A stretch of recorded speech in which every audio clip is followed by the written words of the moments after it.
Good morning. Here I am sitting at my living room table, and today I'm going to go over ventricular peritoneal shunts, and I'm going to go over a video of kind of how everything looks. All right, so the first thing we start out, you see there's a couple of skulls here. Some 3D, some real. Small cat, for example. Let me sneak that in there. All right. So if you order a shunt, it's going to come in a package something like this. We're going to pretend it's like Christmas or whatever holiday you may celebrate that gives gifts. So here's a gift. So what we're looking at here is a shunt with medium pressure, with a straight ventricular catheter. I have a stainless steel guide, and then I have the peritoneal catheter, or the distal portion, and then I have a 90-degree angle forming irrigation tube. Great. Here we go. It looks just like this, labels everything there. We open this up. We're not quite there yet. All right, so then there's a smaller package on the inside. And we take that off. It's sterile and great. And then this is what your system is going to look like. Something like this. Okay, there's going to be a few things in here, okay?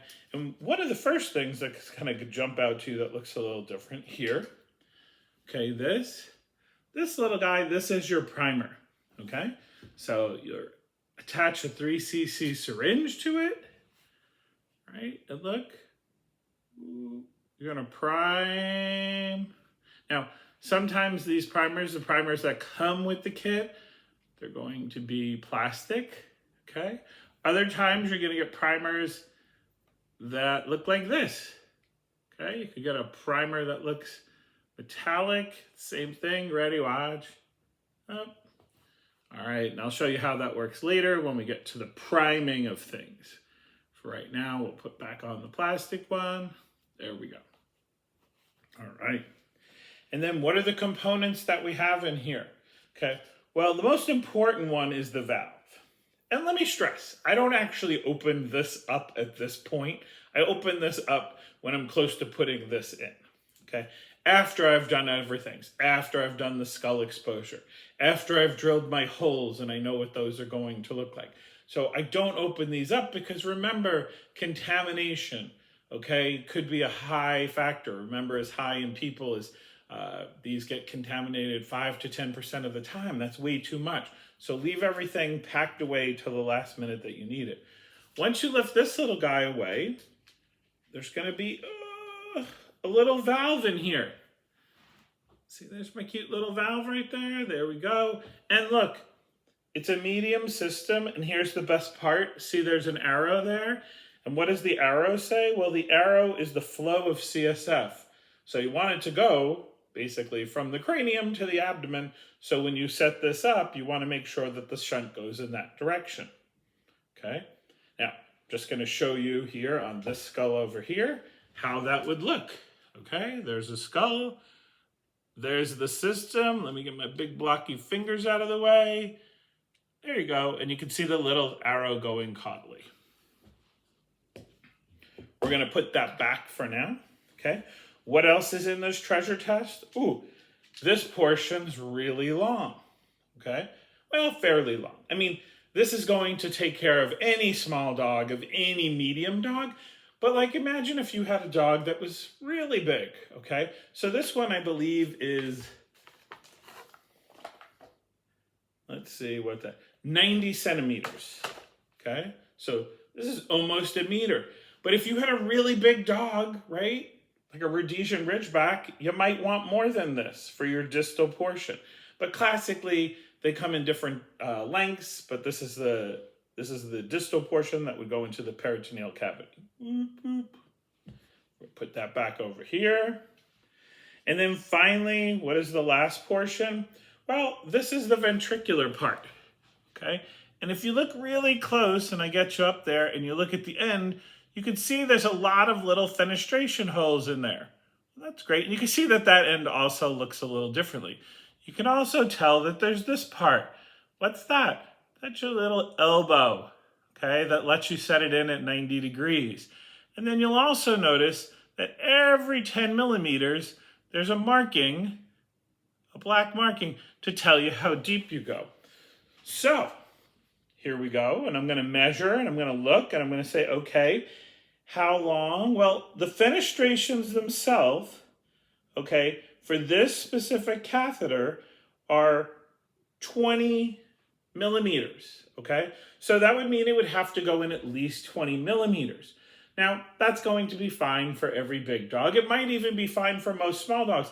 If you needed one that was shorter, so let's say you had somebody that was really small, like a little cat, a cat and a dog skull, very different, large dog, regular cat, right?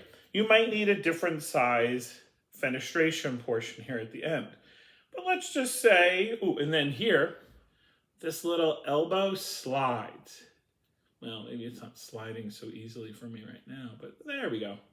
Maybe I just had to grab it correctly. Ooh. So I've moved it all the way down to there. Great. And you can also see there's this stylet in here. Why?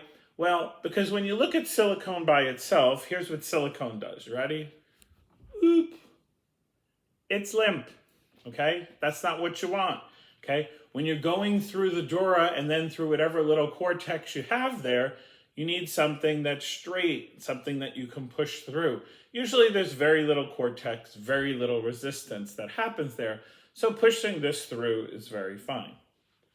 All right, so we've kind of gone over the components of the system that we have here for our shunt that we're going to place, okay?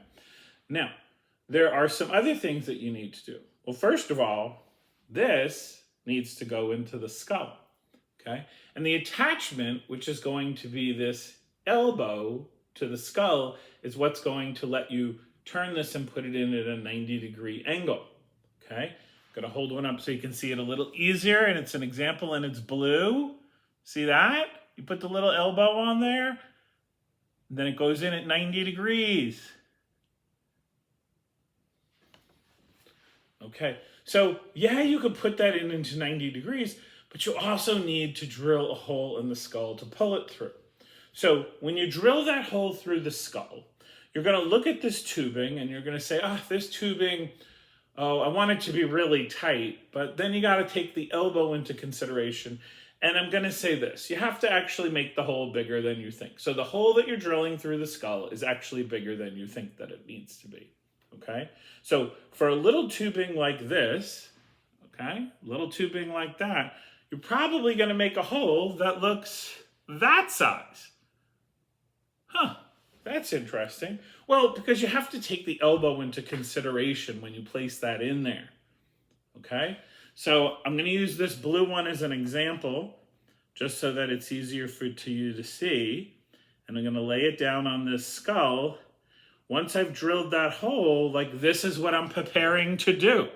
Something that looks like that. Okay, now you might say, okay, well that could just come out. It could, and that's why we have to secure that down. Okay, so the next part that I'm going to go over is how to secure that stuff down. Be right back.